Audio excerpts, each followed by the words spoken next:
Saya Rahmat Maulana Siddiq dari Indonesia for Global Justice. Kami Indonesia for Global Justice tergabung dalam Komite Pembela Hak Konstitusional Rakyat yang kami sebagai salah satu pemohon dalam uji formil Undang-Undang Cipta Kerja di Mahkamah Konstitusi. Kami melihat bahwa dari sisi proses pembentukan Undang-Undang Cipta Kerja hingga proses pengundangan Undang-Undang Cipta Kerja ini bermasalah dan cacat formil. Dimulai dari komposisi pembentukan Satgas Omnibus Law yang terdiri dari 127 orang itu didominasi justru oleh kalangan pengusaha dan pebisnis. Justru ini menunjukkan bahwa Undang-Undang Cipta Kerja ini lahir dari inisiatornya adalah para pemodal, dan justru kepentingan pemodal sangat kental di dalamnya. Ini yang pertama. Yang kedua, kami melihat proses Omnibus Law ini tidak melibatkan partisipasi publik secara luas dan undemokratis, dan juga sangat tergesa-gesa dalam proses pembentukannya. Padahal Undang-Undang Cipta Kerja ini mengakomodir 79 hingga 81 undang-undang yang itu tidak mudah untuk diubah dan juga tidak mudah untuk hapus maupun ketentuan-ketentuan di dalamnya yang akan direvisi.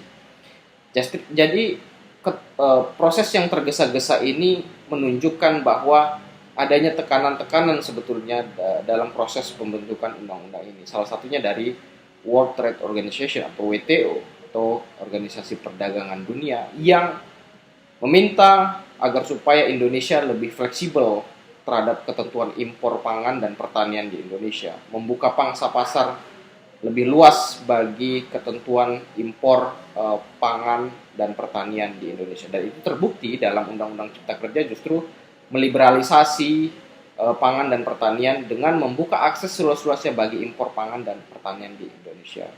Itu yang kedua. Yang ketiga adalah Undang-Undang Cipta Kerja ini sedari awal dalam prosesnya itu dalihnya adalah untuk menarik investasi seluas-luasnya bagi kemakmuran rakyat, itu dalam tanda kutip.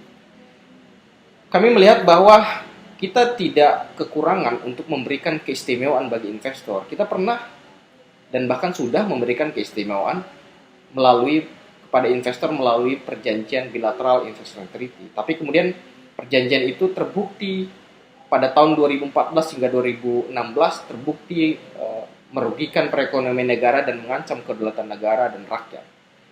Akhirnya beberapa perjanjian yang saya ikuti bahwa ada yang dihapus dan karena merugikan perekonomian negara dan mengancam kedaulatan negara.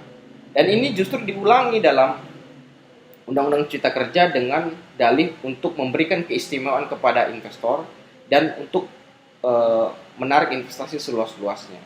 Ini kekeliruan yang diulangi dan kekeliruan yang dilakukan secara berulang-ulang tanpa ada hal yang signifikan yang menunjukkan bahwa investasi itu masuk ke Indonesia. Nah, dari proses yang tidak demokratis dan lebih menguntungkan atau lebih mementingkan kepentingan para pemodal itu, maka kami berharap Mahkamah Konstitusi itu berpikir jernih dalam memutus Undang-Undang Cipta Kerja ini supaya batal demi hukum dari sisi proses dan lain-lain. Dan kita melihat bahwa Undang-Undang Cipta Kerja ini atau Mahkamah Konstitusi harus tegas melihat bahwa ini sudah ada catat prosedural dari sisi proses pembentukannya.